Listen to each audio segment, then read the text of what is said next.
شروع کا بیان کے بعد بیٹھ جا.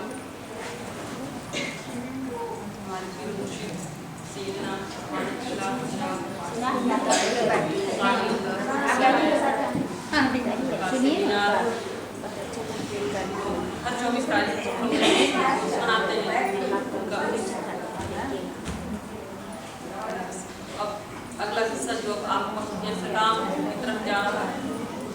اب اس حصے میں آ گئے کہ اب ذکر و خیر کی طرف ہم پیغامات اولیاء اور یہ اولیاء کیا ہیں اور ان سے کیا ملتا ہے, ان کے دروں سے ان کے ساتھ جڑنے سے کیا ملتا ہے. بہت سے لوگوں کے اندر یہ فلسفہ ایک جھگڑے کا باعث بنا رہتا ہے.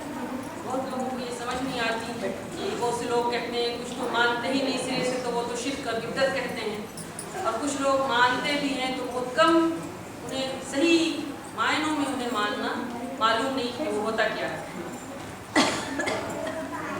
تو ہم قرآن کی روشنی میں پیغامات اولیاء اور اولیاء و صالحین کیا ہوتے ہیں اور ان کے ساتھ جڑنے سے کیا ملتا ہے, اس کا تذکرہ تھوڑی بہت قرآن اور حدیث کی روشنی میں.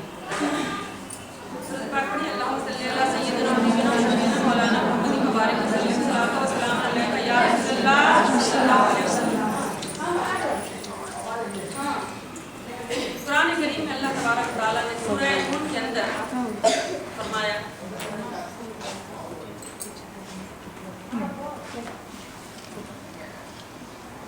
وَسْلُكْ نُورِهِ كَمِشْكَاةٍ. اللہ پاک نے اس آیت کریمہ میں فرمایا میرا جلوہ دیکھنا چاہتے ہو تو اللہ پاک نے ادھر بھیج دیا. فرمایا میرا جلوہ جو دیکھنا چاہتا ہے وہ کدھر دیکھے, اللہ پاک نے فرمایا مشکات میں, مشکات میں, مشکات کی طرف ریفر کر دیا. اب پھر عبداللہ ابن عباس رضی اللہ تعالیٰ عنہ چونکہ مفسر قرآن میں اس لیے انہی کا حوالہ دیتے ہیں کہ مفسر قرآن تو آپ سے پوچھا گیا کہ اللہ پاک نے اپنا جلوہ مشکات کی طرف ریفر کر دیا ہے, مشکات ہے کیا؟ اللہ پاک نے فرمایا میرا جلوہ اگر دیکھنا چاہتے ہو تو مشکات میں دیکھو. اب مشکات باری تعالیٰ مشکات کیا ہے سمجھ نہیں آیا تو حضرت عبداللہ ابن عباس رضی اللہ تعالیٰ عنہ سے پوچھتے ہیں کہ مشکات کیا ہے. حضرت عبداللہ ابن عباس رضی اللہ تعالیٰ عنہ نے 1400 سال پہلے ترجمہ کیا اور فرمایا مشکات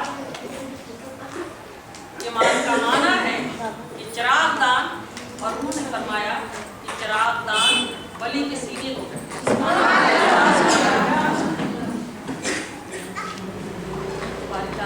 اب اللہ پاک جلوہ بھی دیکھنا چاہتا ہے انسان, تو جلوہ کیا ہے, کہاں ہے, وہ کیسے ملے, کیسے نصیب ہو انسان کو. تو اللہ پاک نے ریفر کیا کیا بھیجا, کدھر بھیجا کہ مشکات میں دیکھا. فرمایا اگر میرا جلوہ دیکھنا چاہتے ہو تو میرے جلوے اللہ نور السماوات, فرمایا اللہ نور ہے آسمانوں کا بھی اور زمینوں کا بھی. فرمایا میری نور کی مثال, میری نور کی تمہیں سمجھ نہیں آئے گی. زمینوں کا بھی نور ہے, آسمانوں کا بھی نور ہے, اور اس نور کو اگر تم دیکھنا چاہتے ہو, سمجھنا چاہتے ہو, تو فرمایا میرا نور تو وہ جلوہ لازوال ہے, اسے تم آنکھوں سے نہیں دیکھ سکتے. فرمایا اگر دیکھنا چاہتے ہو اللہ تعالیٰ پھر کہاں دیکھیں, پھر کہاں تلاش کریں. فرمایا کوئی چراغ دان تلاش کر, کوئی چراغ دان تلاش کر. اب چراغ دان بھی ایسا ہو کہ اس کے اندر چراغ, روشن چراغ چل رہے ہیں. اور کسی دان کا مطلب کیا ہوتا ہے, آپ کے سامنے بھی عطر دان ہوتا ہے, اس دان میں کیا ہے, عطر ہے. اسی طرح سرما دانی ہوتا ہے, سرما دان اس میں کیا کرتے ہیں, سرما رکھتے ہیں. چراغ دان جو ہوتا ہے اس میں کیا رکھتے ہیں, ظاہر سی بات ہے چراغ رکھتے ہیں, چراغ. تو اللہ پاک نے چراغ دان قرآن کریم میں چراغ دان ولی کے سینے کو کہا. فرمایا میرے جلوے لازوال کو تم تو کھلی آنکھوں سے بندہ تو دیکھ نہیں سکتا, نہ کلام کر سکتا ہے اللہ سے, نہ دیکھ سکتا ہے. فرمایا آسانی کر دیا بندے کے لیے, آسانی کر دیا. فرمایا دیکھنا چاہتے ہو تو کوئی چراغ دان تلاش کرو.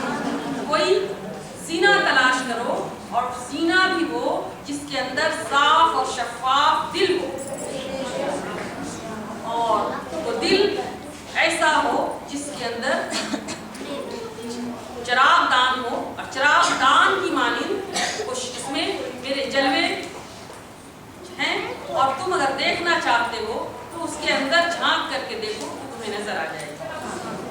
گویا یہ تھا کہ اللہ پاک نے بتایا اگر تم میرا جلوہ دیکھنا چاہتے ہو تو کسی ولی کو تلاش کرو، کسی کامل فقیر کو تلاش کرو، اور جب کسی کامل فقیر اور ولی سے تمہارا واسطہ ہو جائے گا تو پھر جب تم ان کے دامن سے وابستہ ہو جاؤ گے تو پھر جب دامن سے وابستہ ہوگے تو پھر ان کی تعلیمات میں بھی آؤ گے، جب ان کی تعلیمات میں آؤ گے تو پھر تمہیں وہ روشنی بھی عطا ہوگی، ان کے دلوں کے اندر جو چراغ نور روشن ہے، پھر اس سے صاف اور شفاف جو چھن کر کے میرا عکس صاف صاف تمہیں نظر آ جائے۔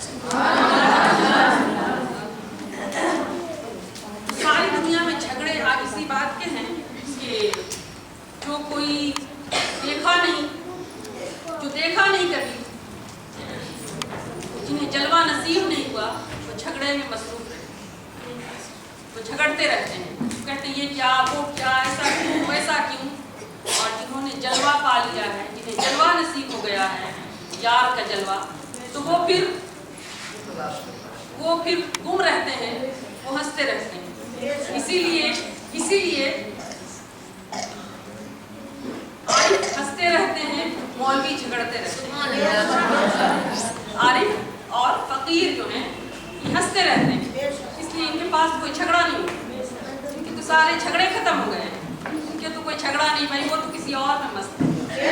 تو اس لیے اور بابا فرید گنج شکر رضی اللہ تعالیٰ عنہ نے بھی فرمایا، دیگر اولیاء کرام فرماتے ہیں کہ مستوں کے گرد گھما کرو، مستوں کے گرد، فقیروں کے گرد گھما کرو، اس لیے کہ وہ جو شراب معرفت کی جو گھونٹ کو پی کر کے مست و بے خود ہو گئے ہیں، جو شراب حقیقی، جو شراب محبت، جو دیدار محبت، دیدار الہی کا جام انہوں نے پی لیا ہے، تو جب تم ان کے گرد گھومو گے پھر کیا ہوگا؟ فرمایا کہ وہ گھونٹ اگر ان کے ارد گرد رہو گے تو شاید کبھی تمہیں کوئی گھونٹ نصیب ہو، اور فرمایا کہ اگر گھونٹ نہ ملے، ارد گرد ہمیشہ رہو گے، ان کی سنگت میں رہو گے تو گھونٹ نصیب ہو جائے گا۔ فرمایا اگر گھونٹ نہ ملے تو کوئی بات نہیں، کم سے کم بو تو مل جائے گی۔ کے ساتھ رہنے کا فائدہ یہ ہے کہ وہ شراب معرفت، وہ شراب محبت کے جام جو انہوں نے پیے ہیں، ان کے ساتھ رہنے سے اس کی مہک تمہیں مل جائے گی۔ اس کے بعد فرمایا کہ اگر تمہیں زکام ہو، ممکن ہے کسی کو زکام سردی زکام ہو تو کسی کو پھر مہک بھی نہ مل سکے، تو فرمایا پھر بھی وہ محروم نعمت نہیں ہوتا، اس لیے کہ ان کا تک لینا بھی کافی ہے۔ تیسرے درجے میں فرمایا ان کا تک لینا بھی کافی ہے، ان کو دیکھ لینا کافی ہے۔ اور اس لیے جو اللہ والے ہوتے ہیں ان کا کام یہی ہوتا ہے کہ وہ دنیا کو، خود تو دنیا میں نہیں ہوتے، دنیا کی نگاہوں کے سامنے لگتا ہے کہ وہ دنیا میں ہے، لیکن خود دنیا میں ہو کر بھی دنیا سے خود کو نکال لیتے ہیں۔ اس لیے فرمایا کہ دنیا میں رہو لیکن خود کو دنیا میں نہ رہنا، خود کو دنیا سے نکال دو۔ دنیا لوگوں کی نگاہیں دیکھے کہ تم دنیا میں ہو، لیکن تم خود اپنے آپ کو دنیا سے نکال دو۔ یہ بزرگان دین یا اولیاء کرام ان کا معاملہ یہی ہوتا ہے، اور ہمارے یہاں بھی بہت لوگ تو باہر کے ہیں، بہت تو متوسلین ہیں، انہیں خبر ہوگی، جو لوگ ہیں انہیں کچھ نہ کیا ان کے بارے میں ان کی زندگی کا حال ماشاء اللہ دائیں بائیں کو نظر آ رہے ہیں۔ تو ان کا حال پھر یہ ہوتا ہے، اللہ پاک نے فرمایا کہ وہ جو میرے ولی کا معاملہ یہ ہوتا ہے کہ ولی تو اللہ پاک نے انہیں اپنا دوست کہا، اور دوست کہتا کیوں ہے؟ اس لیے دوست کہتا ہے کہ ان کی ساری زندگیاں، اب ان کے سینے، ہمارے دل تو میلے کچیلے گندے گناہوں سے، ہر شے سے، کینہ کپٹ کدورت حسد، ہر چیز سے بھرے رہتے ہیں، اس لیے ہمارے دل میلے کچیلے ہوتے ہیں۔ اور یہ اولیاء، یہ صالحین، ان کے دل، اللہ پاک نے فرمایا اولیاء الا المتقین، یہی میرے اولیاء، یہی میرے پرہیزگار، میرے اولیاء جو پرہیزگار ہیں یہی میرے اولیاء ہیں. تو جو پرہیزگار ہو جائیں پھر انہیں ان کے اندر سے ہر چیز نکل جاتا ہے اور نکل جایا کرتی ہے. اور یہ صدقہ خود کا نہیں، اور یہ بنیاد بھی آج ہم نے نہیں رکھا ہے، بلکہ یہ بنیاد تو 1400 سال پہلے آقا علیہ السلام نے درود پاک پڑھ لیجیے. اللہم صلی علی سیدنا محمد و شفیعنا مولانا محمد و بارک وسلم صلاۃ و سلام علیک یا رسول اللہ. صحابہ کرام کی مجلس ہے اور آقا علیہ السلام نے صحابہ کرام کو خبر دیتے ہیں. حضور کی بات کیا ہے، حضور تو اپنی امت کے لیے ہمیشہ روتے، آنسو بہاتے رہتے اور ہر کسی کو معلوم ہے کہ سب سے پہلا اونچا درجہ امت میں، اللہ پاک کے بندوں میں سب سے پہلا اونچا درجہ انبیاء علیہ السلام کا ہے، اور اس کے بعد پھر اللہ کے صدیقین کا ہے، صحابہ کرام کا ہے، خلفائے راشدین کا ہے، شہیدوں کا ہے، اس کے بعد تبع تابعین کا، اولیاء کرام کا. تو یہ درجہ اور یہ رتبہ کیوں ہے اور کیسے ہے؟ آقا علیہ السلام 1.25 لاکھ صحابہ کرام کا مجمع. حضور بخاری مسلم دیگر احادیث درج ہے، درجنوں حدیث میں یہ حدیث آئی ہے کہ آقا علیہ السلام صحابہ کرام کو، چونکہ صحابہ کرام محبت والے تھے اور حضور کی اداؤں پہ فدا رہنے والے تھے، اس لیے ان کی تعریف کیا ہوئی؟ اللہ پاک نے فرمایا صحابہ وہ ہیں جو محمد کے ارد گرد رہتے ہیں. محمد کے ارد گرد رہتے ہیں. یہ نہیں کہا کہ صحابہ وہ ہیں جو بہت نمازیں پڑھتے ہیں، صحابہ وہ ہیں جو بہت زیادہ روزے رکھتے ہیں، صحابہ وہ ہیں جو بہت زیادہ حج کرتے ہیں.